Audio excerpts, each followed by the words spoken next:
La rebelión de los comuneros. Se da en 1781 en Nueva Granada, para ser más exactos, en Socorro, Santander, ya que Juan Francisco Gutiérrez Piñeres aumentó los impuestos de sal, el tabaco y los textiles de algodón. Las decisiones tuvieron más importancia debido a los métodos violentos de los recaudadores de impuestos. El Virreinato de Nueva Granada, en este entonces conformado por Venezuela, Ecuador y Panamá, fue suprimido por problemas económicos en 1723. El Socorro era el pueblo más próspero del virreinato, pero su economía bajó debido a la prohibición del tabaco. Esta revuelta inició por Manuela Beltrán de Quesada, quien se junta en la plaza de la alcaldía del Socorro con el lema «Viva el rey y muera el mal gobierno, no queremos pagar la armada Barlovento». Luego Manuela Beltrán llega a las puertas de la alcaldía y arranca el edicto que anunciaba los nuevos impuestos, y simuló limpiarse el trasero con él. Pronto los gritos dieron paso a las armas. El movimiento fue organizado en una junta llamada del Común, lo cual provocó que se llamara Movimiento de los Comuneros. En esta junta se eligió al criollo Juan Francisco Bermeo como líder de la revuelta.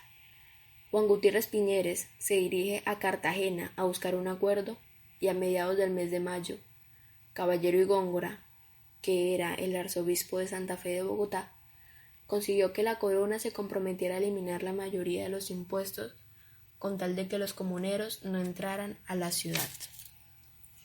También pedían mejores condiciones de vida para los indígenas y negros libertos. Pidieron la devolución de los resguardos y minas de sal y quitar la supresión del tributo que debían pagar los negros libertos. Esto se plasmó en las capitulaciones de Zipaquirá en junio del mismo año. Una vez llegó el virrey a Santa Fe de Bogotá, dijo que no había autorización para firmar estas capitulaciones, por lo cual hubo un segundo levantamiento liderado por José Antonio Galán, el cual fue vencido por las tropas de la corona. Tanto Galán como Isidro Molina, Lorenzo Alcantús y Manuel Ortiz fueron mutilados, quitándole los pies y la cabeza y exhibiéndolos en la plaza de Santa Fe de Bogotá. Muchos historiadores resaltan la importancia de este movimiento, por ser la primera y más extensa revuelta del siglo XVIII contra la corona española, que su economía buscaba siempre la recaudación masiva de impuestos sin importarles el nivel de vida de sus súbditos. Además, dio pie a la lucha por la independencia. Clasificación social de la Nueva Granada. Chapetones, los nacidos en Europa, es decir, los españoles. Los criollos, hijos de los españoles nacidos en América. Mestizos, hijos de españoles e indígenas. Indígenas, eran los pobladores de América. Negros, traídos de África en calidad de esclavos. Zambos, hijos de españoles y negras. Mulatos, hijos de indígenas y negros. Organización social de la Nueva Granada. Terratenientes, poseedores de grandes extensiones de tierra. Comerciantes, obtenían sus riquezas mediante la práctica del comercio. Artesanos, eran propietarios de pequeños talleres en los que se elaboraban algunos productos de primera necesidad como telas ordinarias, sombreros, canastos, cerámicas, etc. Esclavos, eran propiedad de los terratenientes y no ganaban ningún salario por su trabajo. Indígenas, eran los marginados del proceso político, pero los gobiernos se preocuparon por definir su situación jurídica dentro de la sociedad. Manuela Beltrán nació en el Socorro, Santander. Pertenecía a una modesta familia descendiente de españoles que manufacturaba tabacos y poseía una tienda de efectos de Castilla. Era botánica de ocupación. Fue quien a sus 57 años de edad, el 16 de marzo de 1781, en el mercado del Socorro, arrancó de un estanco el edicto que decretaba las nuevas tasas impuestas por la corona a la población del virreinato. Este hecho se le atribuye como detonante de la revuelta de los comuneros. Manuela Beltrán nunca fue juzgada por la justicia real ni se volvió a saber de ella después de este suceso. José Antonio Galán nació en Charalá, Santander.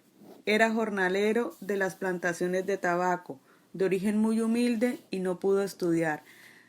Debido a su desempeño en las tabacaleras, valoraba el trabajo en equipo y los resultados colectivos y no individualistas.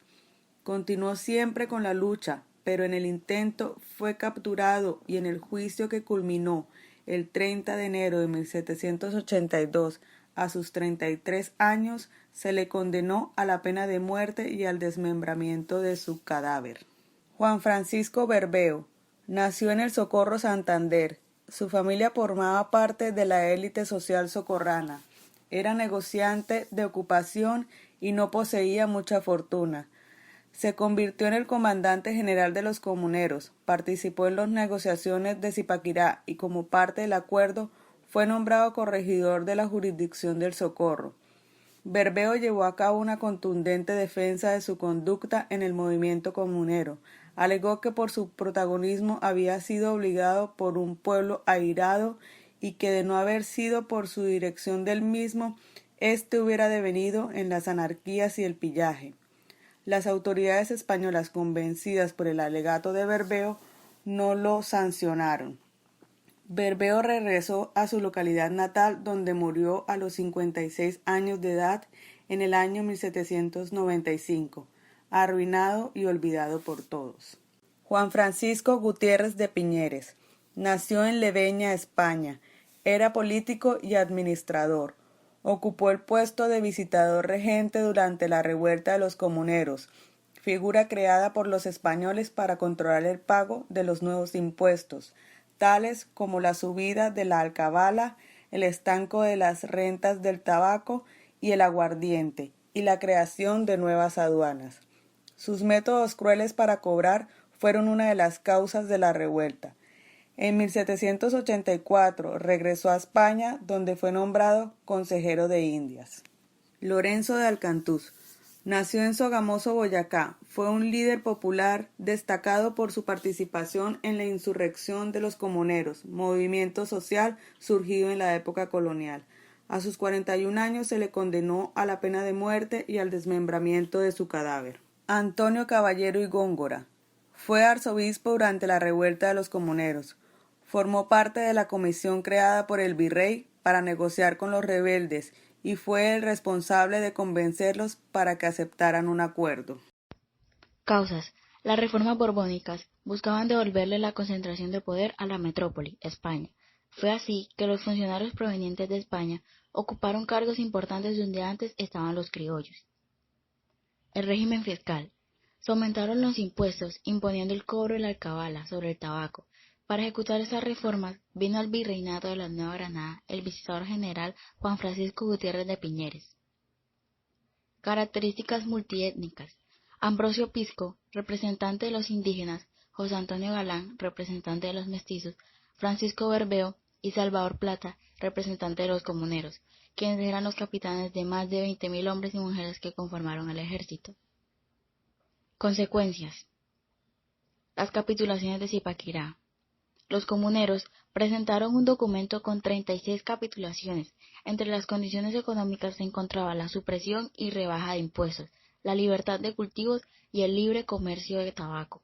Aparte, el documento también contenía medidas como la mejora de caminos, que los nacidos en América pudieran optar por los altos cargos, la devolución de las salinas a los indígenas y otras reformas sociales y eclesiásticas. Divisiones de los subelevados. La firma de las capitulaciones generó un efecto negativo para el ejército comunero. Los miembros de la clase más altas aceptaron y los menos favorecidos generó desconfianza. Anulación de las capitulaciones. El virrey, quien desconoció las capitulaciones bajo el argumento de que habían sido firmadas bajo amenaza, envió el regimiento fijo desde esa ciudad para implantar en la autoridad de Santa Fe. Todo volvió a su antiguo estado, y un grupo de comuneros al mando de José Antonio Galán decidió levantarse de nuevo en represalia. A él y sus compañeros, Lorenzo Alcatruz y Manuel Ortiz, recibieron castigos ejemplares. Levantamiento en otros lugares. Para sofocar la revuelta desconociendo las capitulaciones. La condena a muerte de varios comuneros, tales como José Antonio Galán, Isidro Molina, Lorenzo Alcatruz y Manuel Ortiz. La destitución de los corregidores del Cabildo. Los corregidores del Cabildo vinculados con los comuneros ocuparon los cargos de vacantes como partidarios del rey. Desconocimiento de las autoridades españolas. Las autoridades españolas se desconocieron porque al enterarse que su España estaba siendo atacada, ellos decidieron ir a su tierra y dejar la colonia. Rechazo a las opresivas instituciones fiscales. El movimiento comunero provocó el rechazo a las opresiones institucionales fiscales porque no les parecían justas. Liberación de los esclavos. Los esclavos no deberán ejecutar órdenes. Recuperación de las tierras de resguardo. Recuperan las tierras los indígenas y campesinos.